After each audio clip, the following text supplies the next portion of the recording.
ನಮಸ್ತೆ ವೀಕ್ಷಕರೇ, ಎಲ್ಲರೂ ಸೂಪರ್ ಆಗಿದ್ದಾರೆ ಅಂದ್ಕೊಳ್ತೀನಿ. ಇವತ್ತಿನ ಸಂಚಿಕೆಗೆ ನಿಮಗೆಲ್ಲ ಸ್ವಾಗತ. ಇವತ್ತಿನ ದಿನ ನಾವು ಸ್ಕೋಡಾ ಕೈಲ್ಯಾಕ್ ಈ ಗಾಡಿದು ಓನರ್ಶಿಪ್ ರಿವ್ಯೂನ ನೋಡ್ತಾ ಇದ್ವಿ. ನಮ್ಮ ಜೊತೆ ಇವತ್ತೇ ಗಾಡಿ ಓನರ್ ಇದ್ದಾರೆ. ಬನ್ನಿ ಅವ್ರೇನು ಹೇಳ್ತಾರೆ ಅನ್ನೋದನ್ನು ತಿಳ್ಕೊಳ್ಳೋಣ.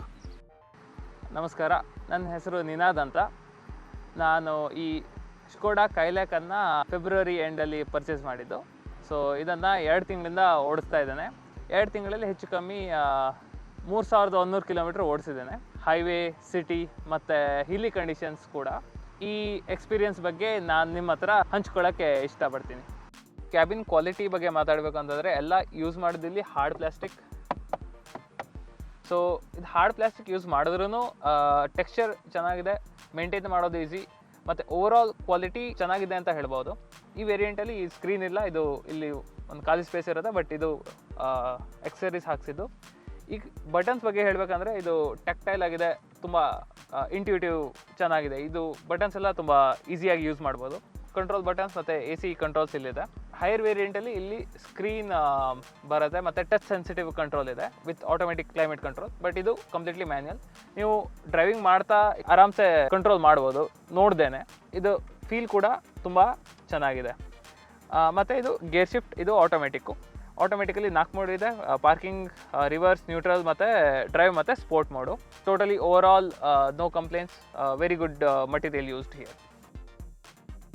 ಸೊ ಇದು ಕೀ ಫಾಬು, ಇದರಲ್ಲಿ ಫ್ಲಿಪ್ ಕೀ ಬರುತ್ತೆ. ಹೈಯರ್ ವೇರಿಯಂಟ್ಸಲ್ಲಿ ನಿಮಗೆ ಸ್ಟಾರ್ಟ್ ಸ್ಟಾಪ್ ಬಟನ್ ಬರುತ್ತೆ. ಇದು ಸ್ಟೇರಿಂಗ್ ವೀಲ್ ಸ್ವಲ್ಪ ರಬ್ಬರೈಸ್ಡ್ ಮಟೀರಿಯಲ್ದು ಸಿಗುತ್ತೆ. ಹೈಯರ್ ವೇರಿಯಂಟಲ್ಲಿ ಲೆದರ್ ಬರುತ್ತೆ. ಇದು ಹೋಲ್ಡ್ ಮಾಡೋಕ್ಕೆ ಮತ್ತು ಡ್ರೈವಿಂಗ್ ಮಾಡುವಾಗ ಗ್ರಿಪ್ ಚೆನ್ನಾಗಿದೆ. ಓವರ್ ಆಲ್ ಫೀಲ್ ತುಂಬ ಚೆನ್ನಾಗಿದೆ. ಇದರಲ್ಲಿ ನಿಮಗೆ ಬಟನ್ಸ್ ಫಾರ್ ಮ್ಯೂಸಿಕ್ ಮತ್ತು ಹಾರ್ನ್ ಇಂಟ್ಯೂಟಿವ್ ಆಗಿ ಈಸಿಯಾಗಿ ಯೂಸ್ ಮಾಡ್ಬೋದು. ಸೊ ಮಟೀರಿಯಲ್ಸ್ ಯೂಸ್ ಆಗಿರೋದು ತುಂಬ ಚೆನ್ನಾಗಿದೆ, ಸ್ವಲ್ಪ ಪ್ರೀಮಿಯಂ ಫೀಲ್ ಇದರಲ್ಲಿ ಕೊಡುತ್ತೆ. ಇನ್ಸ್ಟ್ರೂಮೆಂಟ್ ಕನ್ಸೋಲ್ ಬಂದುಬಿಟ್ಟು ಇದು ಅನಲಾಗ್ ಸ್ಕ್ರೀನ್ ಬರುತ್ತೆ. ನನಗೆ ಇದು ತುಂಬ ಇಷ್ಟ ಆಯಿತು. ಹೈಯರ್ ವೇರಿಯಂಟಲ್ಲಿ ನಿಮಗೆ ಸ್ಕ್ರೀನ್ ಬರುತ್ತೆ. ಈವ್ನಿಂಗಲ್ಲಿ ಅಥವಾ ನೈಟ್ ಟೈಮಲ್ಲಿ ನಿಮಗೆ ವೆರಿ ಈಸಿ ಟು ರೀಡ್, ಚೆನ್ನಾಗಿ ಕಾಣಿಸುತ್ತೆ, ಏನು ಪ್ರಾಬ್ಲಮ್ ಏನಿಲ್ಲ ಇದರಲ್ಲಿ. ಸ್ಟೇರಿಂಗ್ಗೆ ರೀಚ್ ಮತ್ತು ರೇಕ್ ಎರಡೂ ಅಡ್ಜಸ್ಟೇಬಲ್ ಇದೆ. ಸೊ ಡ್ರೈವಿಂಗಿಗೆ ನೀವು ಪೊಸಿಷನ್ ಅಡ್ಜಸ್ಟ್ ಮಾಡ್ಕೋತೀರಾ ಅಂದರೆ ನೀವು ಹೇಗೆ ಬೇಕೋ ಹಾಗೆ ಸೆಟಪ್ ಮಾಡ್ಕೋಬೋದು. ಇದರದ್ದು ಮ್ಯಾನ್ಯುಯಲಿ ಅಡ್ಜಸ್ಟೇಬಲ್, ಹೈಟ್ ಅಡ್ಜಸ್ಟ್ ಇದೆ. ಸೊ ಮುಂದೆ ಹಿಂದೆ ಅಡ್ಜಸ್ಟ್ ಮಾಡ್ಕೋಬೋದು. So it is all manual. So ಇದರಲ್ಲಿ ಲೆಗ್ ಸ್ಪೇಸ್ ಮತ್ತು ನೀ ರೂಮ್ ಅಂತ ಹೇಳಿದ್ರೆ ಇದು 5'10" ಇರೋರಿಗೆ ಆರಾಮಾಗಿ ಕೂತ್ಕೋಬೋದು. ನೀವು 6 ಮತ್ತು 6ಗಿಂತ ಮೇಲಿದ್ದರೆ ಸ್ವಲ್ಪ ಪ್ರಾಬ್ಲಮ್ ಆಗ್ಬೋದು, ಬಟ್ ಮೋಸ್ಟ್ಲಿ ಎವ್ರೇಜ್ ಪರ್ಸನ್ಸ್ಗೆ ವೆರಿ ಗುಡ್.